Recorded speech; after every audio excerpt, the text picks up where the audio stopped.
আমার করে চুপ থাকেন চুপ থাকেন। ওনা সকাল থেকে বিরক্ত করতেছে, আমাদের শুরু থেকে বিরক্ত করতেছে। হ্যাঁ, ওই হেলিকপ্টারের কাছে চলে গেছিল। ও ভাই, ইউটিউবার ভাই কিছু মনে করবেন না, সবাই মিলে জিলে কাজ করেন, সবাই মিলে জিলে করেন, সবাই মিলে জিলে।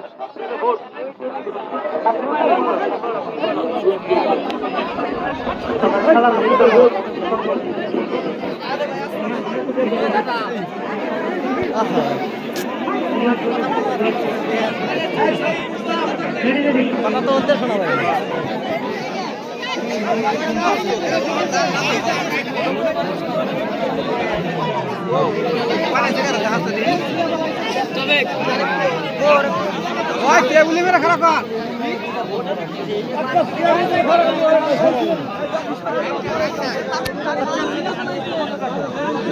কান্দে নিয়ে যায়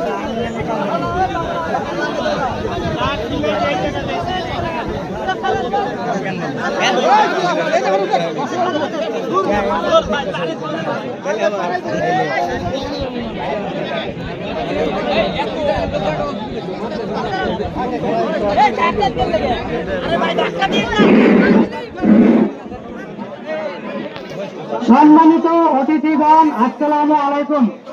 সবাই সবাই মানবতার খাতিরে চুপ থাকেন। আমরা এখানে একটা সুন্দর অনুষ্ঠানের আয়োজন করেছি, এখানে অনেক গণ্যমান্যরা আছে, আপনারা সুশৃঙ্খল ভাবে এটাকে উপভোগ করুন। আমি মোহাম্মদ জুলাস রহমান বলতেছি। আমি একজন মানিকগঞ্জ শিবালয় সাতগর গ্রামের একজন ছেলে। আমার বাবার নাম মোহাম্মদ জলিল মোল্লা।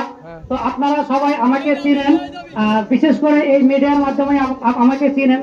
তো সবাই আমাকে সাপোর্ট করেছেন, সেটা অব্যাহত রাখেন, কেউ বিশৃঙ্খলা করবেন না। আর আমাদের মাঝে আজকে আসছেন, অনেকেই আসছেন, তো তাদের কথাগুলো মনোযোগ দিয়ে শুনেন, এটাই আমার কামনা। তুমি বলো শুরু করলা কবে থেকে, একটু দেখ করে দাও, ভিডিও তো আমি জানি না তুমি কবে থেকে শুরু করলা আর কবে।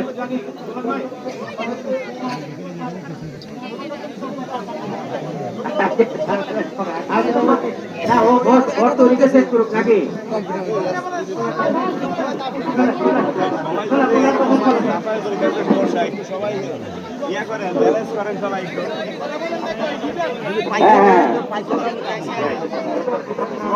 আচ্ছা, সবাই একটু চুপ করেন। আমার সফলতার গল্প আমি অল্পতে বলে দিচ্ছি। তো আজ থেকে 4 বছর আগে আমি শখের বসে রিমোট কন্ট্রোল প্লেনের কাজ শুরু করি। তো তখন আমি এটা শখের বসেই করেছিলাম। আর রিমোট কন্ট্রোল প্লেন একটা দুইটা করে বানাতে বানাতে আমি অনেকগুলো বানিয়েছিলাম। তো সেগুলো অনেক ভালোভাবে ফ্লাই করতো। তো তখন থেকে আমার মনে হইতো যে আসলে আমার মনে হয় এই বিমানের প্রতি এক্সপিরিয়েন্সটা আমার ভালোই হবে আমি যদি এটা নিয়ে গবেষণা করি। তো তখন আমার মনে চাই যে আমি একটা আল্ট্রালাইট তৈরি করি যেটা দিয়ে আমি উঠতে পারবো। তো সেখান থেকে আজ থেকে 2 বছর আগে আমি এই বিমানটা বানানোর কাজ শুরু করি। 1 বছরে একটা বানিয়েছিলাম, সেটা পারফেক্ট না হওয়ার কারণে সেটা আমি বাদ দিয়ে দিই। তারপর লাস্ট 1 বছরে আমি এই বিমানটা তৈরি করি এবং এটাতে অনেক পরিশ্রম, অনেক মেহনত এবং অনেক ক্যালকুলেশন করতে হয়েছে।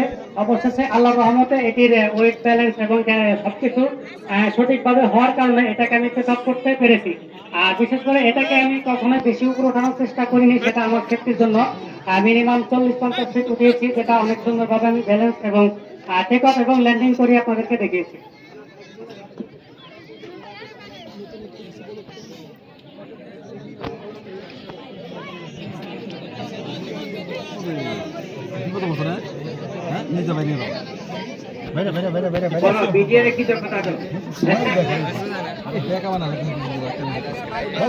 সিদ্ধ হয়ে গেছে।